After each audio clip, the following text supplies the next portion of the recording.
창세기 49장 28절에서 창세기 50장 14절.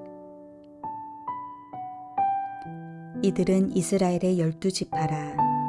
이와 같이 그들의 아버지가 그들에게 말하고 그들에게 축복하였으니 곧 그들 각 사람의 분량대로 축복하였더라. 그가 그들에게 명하여 이르되 내가 내 조상들에게로 돌아가리니 나를 햇사람 에브론의 밭에 있는 굴에 우리 선조와 함께 장사하라. 이 굴은 가나안 땅 마므레아 막벨라 밭에 있는 것이라. 아브라함이 햇사람 에브론에게서 밭과 함께 사서 그의 매장지를 삼았으므로 아브라함과 그의 아내 사라가 거기 장사되었고 이삭과 그의 아내 리브가도 거기 장사되었으며 나도 레아를 그곳에 장사하였노라. 이 밭과 거기 있는 굴은 햇사람에게서 산 것이니라. 야곱이 아들에게 명하기를 마치고 그 발을 침상에 모으고 숨을 거두니 그의 백성에게로 돌아갔더라.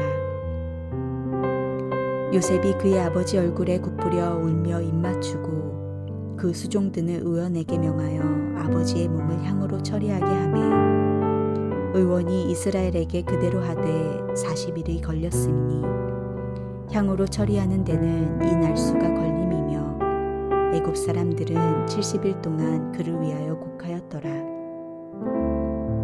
곡하는 기한이 지남에 요셉이 바로의 궁에 말하여 이르되 내가 너희에게 은혜를 입었으면 원하건대 바로의 귀에 아뢰기를 우리 아버지가 나로 맹세하게 하여 이르되 내가 죽거든 가나안 땅에 내가 파놓은 묘실에 나를 장사하라 하였나니 나로 올라가서 아버지를 장사하게 하소서.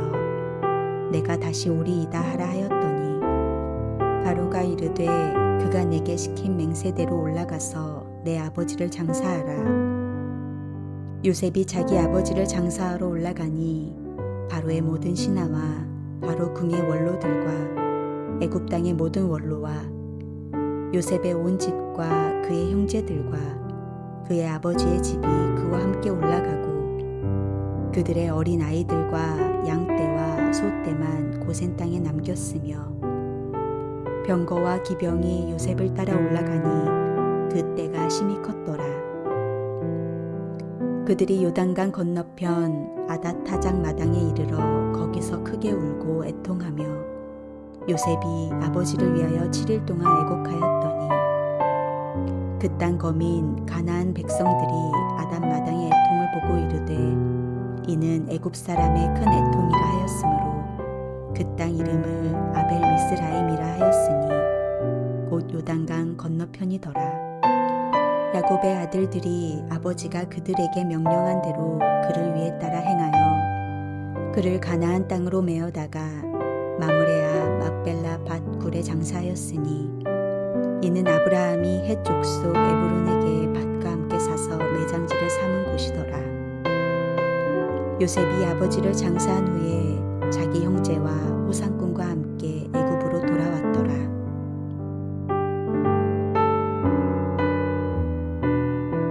야곱은 아들들을 축복하면서 하나의 원칙이 있었습니다. 그것은 각 사람의 분량대로 축복하는 것이었습니다. 하나님께서는 복을 편파적으로 주시는 것이 아닙니다. 복을 받을 만한 그릇대로 주십니다. 그러고도 사람들은 하나님의 복이 편파적이라고 말합니다. 하지만 그렇지 않습니다. 각자 믿음의 분량대로 복을 주십니다. 믿음의 그릇이 그 크기를 결정하는 것입니다. 우리의 축복의 그릇이 크면 주시는 복이 큽니다. 하지만 그 복의 그릇이 작으면 그 작은 그릇에 넘치도록 주십니다. 그 은총을 하나도 잃어버리지 않고 다 누리는 것이 우리에게 참된 축복입니다. 하나님께서는 야곱이 이집트로 향할 때 나타나셔서 그가 가나안으로 돌아가게 될 것이고 요셉이 그의 임종을 지킬 것이라고 말씀하셨습니다.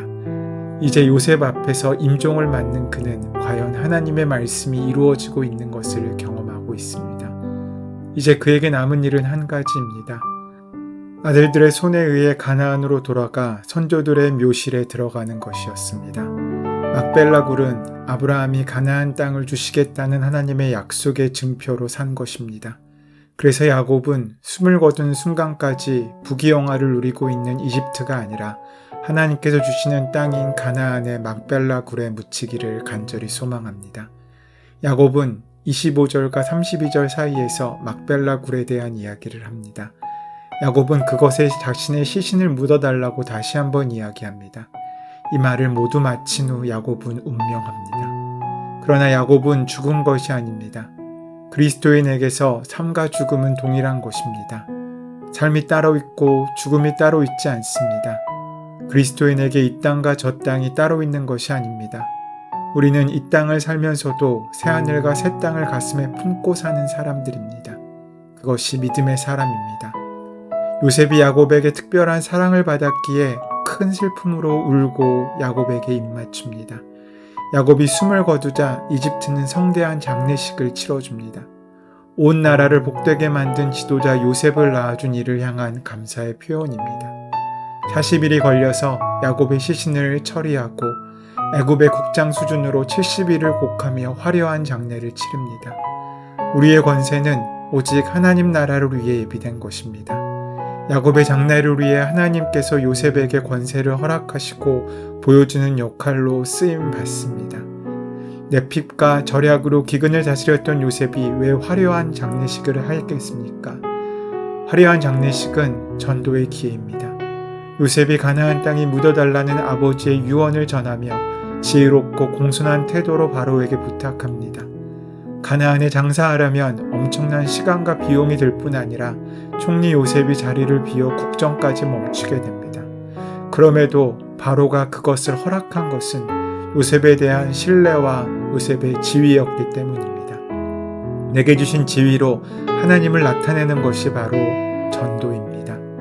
강대국 애굽을 떠나 가나안에 묻히겠다는 것은 세상이 이해 못할 적용입니다. 사업과 결혼, 이름을 지을 때도 사람들이 왜 그렇게 하지?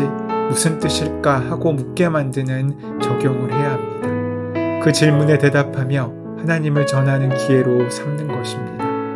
야곱의 장례식엔 신자와 불신자가 함께 참여했습니다. 가나안으로 가는 장례 행렬에 야곱의 가족들, 애굽의 공직자와 관리들이 함께합니다.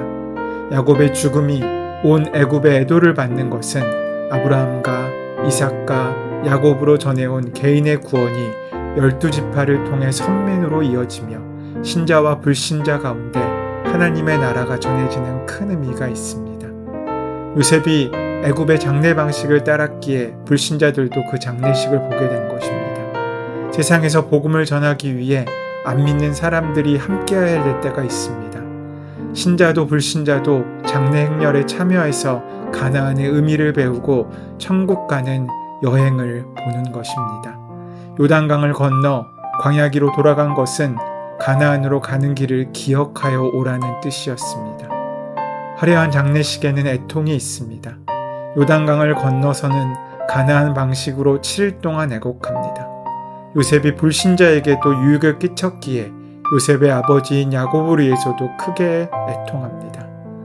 화려한 장례식은 믿음의 자손들만이 할 수 있습니다. 크고 멋진 곳에서의 장례는 모든 사람이 할 수 있지만 기쁨이 있는 장례는 오직 믿는 자 가운데서만 가능한 일입니다. 12 아들들이 야곱을 막벨라 굴에 묻고 장사합니다. 문제가 많아도 믿음의 자손인 12 아들들의 언약의 땅, 영적 매장지에 야곱의 장례를 치르게 된 것입니다. 요셉이 총리로서 자리를 비울 수 없어도 아버지의 명대로 장례를 마치고 애굽으로 돌아옵니다. 중요한 일이 많아서 돈이 없어서 막벨라굴에 가지 못할 이유가 우리에게는 많습니다. 하나님의 언약이 있는 막벨라굴로 가기가 너무나 어렵기에 야곱도 안타깝게 유언을 하고 맹세까지 시킨 것입니다. 이런 야곱의 화려한 장례식은 바로 천국 가는 믿음의 사람의 모형이 됩니다. 죽음의 모습이 어떠하든지 이 땅에서 험악한 인생을 살았어도 예수를 만나 주님과 함께 동행하여 그 길을 갈 수 있다면 그 마지막 길은 눈물과 애곡의 길이 아니라 기쁨과 소망의 길이 될 것입니다. 죽음은 삶의 겨울입니다. 하지만 우리는 그 겨울에 멈춰 있지 않습니다. 우리는 생명의 봄을 향하여 나가는 존재입니다. 우리의 삶의 끝이 죽음의 겨울이 아니라 새로운 시작의 봄이 되시는 은혜가 함께 하시는 하루 되시기를 소원하고 축원합니다. 영원하신 하나님, 하나님의 백성답게 우리가 영원할 수 없는 것을 포기하고 영원한 것을 선택하며 지향하는 천국의 삶을 살 수 있도록 인도하시고 우리의 모든 발걸음이 천국을 향할 수 있도록 주장하여 주시옵소서.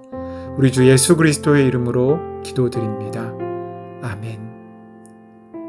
이제 다 함께 오늘 주신 말씀을 함께 마음에 심고 묵상함으로 나에게 주시는 말씀으로 만나시기 바랍니다. 오늘 우리를 기도하게 하는 모든 기도의 제목들 주님께 맡기시고 함께 기도하는 시간 갖도록 하겠습니다. 함께 기도합니다.